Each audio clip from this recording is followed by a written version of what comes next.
الحمدللہ وحدہ والصلاة والسلام علی من لا نبی بعدہ اما بعد فاعوذ باللہ السمیع العلیم من الشیطان الرجیم۔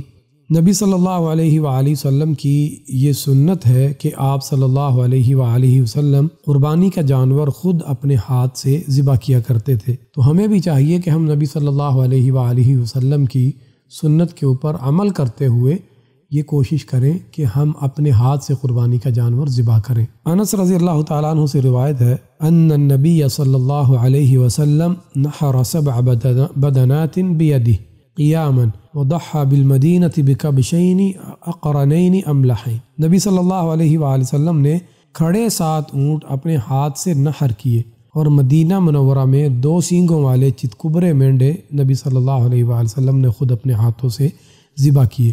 تو ہمیں بھی چاہیے کہ ہم اگر کر سکتے ہوں تو نبی صلی اللہ علیہ وآلہ وسلم کی سنت کے مطابق ہم خود اپنے ہاتھوں سے قربانی کا جانور ذبح کریں۔ حتیٰ کہ مسلمان عورت بھی اگر جانور ذبح کرنے کا سلیقہ رکھتی ہے تو وہ بھی اپنی قربانی خود کر سکتی ہے، اور قربانی کے علاوہ عام جانور جو ہیں کوئی کھانے کے لیے یا عقیقے کا جانور ہو، اگر وہ ذبح کرنے کا سلیقہ رکھتی ہے تو وہ خود کر سکتی ہے۔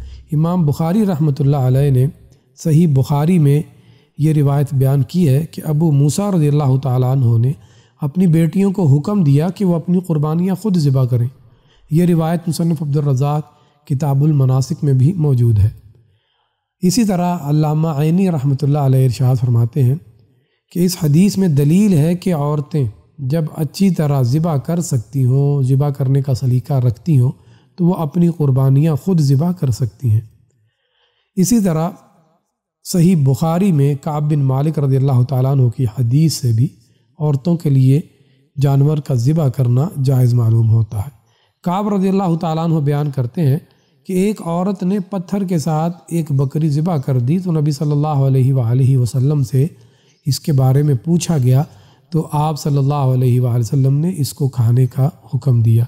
اس حدیث سے بھی معلوم ہوتا ہے کہ عورت کا ذبیحہ جائز ہے، درست ہے، اور ہمیں چاہیے کہ ہم نبی صلی اللہ علیہ وآلہ وسلم کی سنت کے مطابق قربانی کا جانور خود ذبح کریں، حتیٰ کہ مسلمان عورت جو ہے وہ بھی اگر ذبح کرنے کا سلیقہ رکھتی ہے، قربانی کا جانور، عقیقے کا جانور یا عام جانور وہ ذبح کر سکتی ہے، تو اس کے لیے بھی یہ جائز ہے کہ وہ قربانی کا جانور ذبح کرے۔ اللہ تعالیٰ سے دعا ہے اللہ تعالیٰ ہمیں نبی صلی اللہ علیہ وآلہ وسلم کی سیرت اور سنت کے مطابق تمام زندگی گزارنے کی توفیق عطا فرمائے۔